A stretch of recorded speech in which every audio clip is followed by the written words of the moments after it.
CAA citizenship amendment act, Hindi में कहें तो नागरिकता संशोधन कानून एक बार फिर चर्चा में है। ये कानून शुरुआत से ही विवादों में रहा है।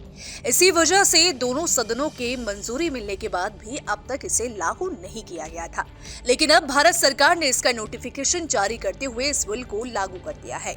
नागरिकता संशोधन कानून लागू होने के बाद भारत के पड़ोसी देशों में रह रहे लोगों के लिए भारत की नागरिकता हासिल करना काफी आसान हो गया है। अब तक भारतीय नागरिकता हासिल करने के लिए शर्तें काफी मुश्किल थी। हालांकि इससे पहले इस कानून को लेकर काफी प्रदर्शन और बवाल हुआ है। भारत के पड़ोसी देशों के लोगों को नागरिकता देने से जुड़ा कानून है। देश में रह रहे लोग इससे प्रभावित नहीं होंगे। ऐसे में सवाल ये कि इस कानून के लागू होने के बाद अब क्या क्या बदल जाएगा। चलिए आपको इसके बारे में विस्तार से बताते हैं।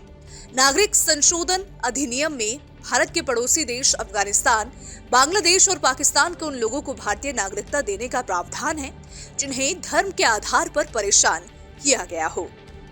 इस कानून के तहत हिंदू, सिख, जैन, ईसाई, बौद्ध और पारसी लोगों को CAA के जरिए आसानी से भारत की नागरिकता मिल जाएगी।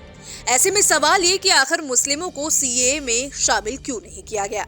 नागरिकता संशोधन कानून के विरोध की सबसे बड़ी वजह यही है।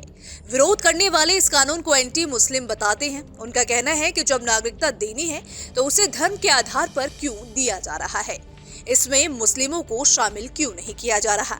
इस पर सरकार का तर्क है कि पाकिस्तान, बांग्लादेश और अफगानिस्तान इस्लामिक देश हैं और यहाँ पर गैर मुस्लिमों को धर्म के आधार पर सताया जाता है, प्रताड़ित किया जाता है। इसी कारण गैर मुस्लिम यहाँ से भागकर भारत आए हैं, इसलिए गैर मुस्लिमों को ही इसमें शामिल किया गया है।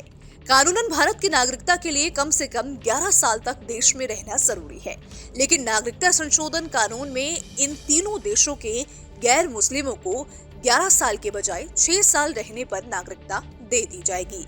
बाकी दूसरे देशों के लोगों को 11 साल का वक्त भारत में गुजारना होगा, भले ही फिर वो किसी भी धर्म के हो।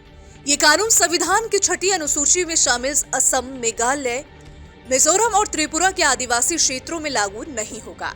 असम में कार्बी आंगलोंग, मेघालय में गारो हिल्स, मिजोरम में चकमा जिले और त्रिपुरा में आदिवासी क्षेत्र के जिले शामिल हैं। तो फिलहाल इस वीडियो में इतना ही। अगर आपको हमारा ये वीडियो पसंद आया हो तो वीडियो को लाइक, शेयर करना ना भूलें। साथ ही हमारे चैनल को सब्सक्राइब कर लें और बेल आइकन को प्रेस कर लें ताकि हर एक अपडेट सबसे पहले आप तक पहुंच सके। और चलते चलते एक जरूरी जानकारी, आपको न्यूज नेशन के यूट्यूब चैनल पर एक ज्वाइन बटन दिख रहा होगा। इस बटन पर क्लिक करके आप चैनल की पेड मेंबरशिप ले सकते हैं। बटन पर क्लिक करके आपको इसके बारे में ज्यादा जानकारी मिल जाएगी। तो देश दुनिया की तमाम बड़ी खबरों के लिए आप बने रहें हमारे साथ, देखते रहें न्यूज नेशन।